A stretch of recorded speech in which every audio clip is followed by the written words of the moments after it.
to talk to you about using the square brush. I've shown you three here, a long one, a much wider one and a little square one. They all have their own uses, but I'm finding them very, very useful brushes and not used as much as I think they should be. When you buy them, make sure you've got a fine point on the end. Wet them if you need to. Here I go with the first stroke with a little square brush. See how it makes these beautiful, almost geometrical marks. Very, very useful when you're doing buildings or anything else that requires a geometric look to it. You can get it on its edge and do triangles, whatever.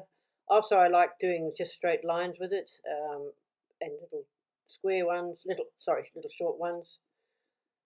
Depending on the edge of the brush, you can get quite good effects. Now I love this lovely long feel to this one. I kept it slow so you can see how lovely it is. It's just such a gorgeous brush. On its edge and then slowly twist it. This time it's dry, so you're getting the texture on the paper.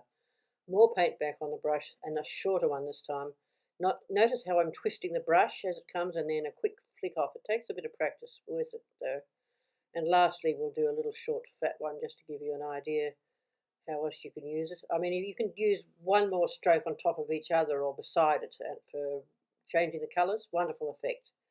I think this time we'll try now for a few little daisy, but you can just experiment and try different marks that you can make with it.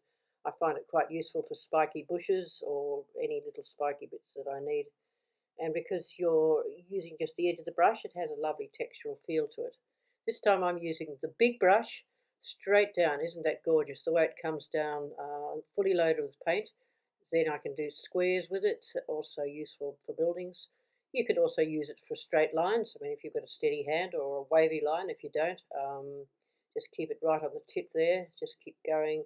Very useful for streaks on the sea, I have to say. Lastly, I'm going to mix two colours together, one on the one edge of the brush and then the other on the other edge of the brush, and then I'm going to pull it down on the paper and it will mix on the paper, having a very, very subtle effect.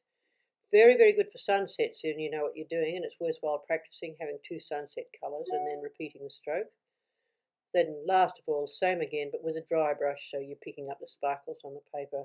A few final flicks with this and we're done. I hope you enjoy your square brush, and I find them very, very useful.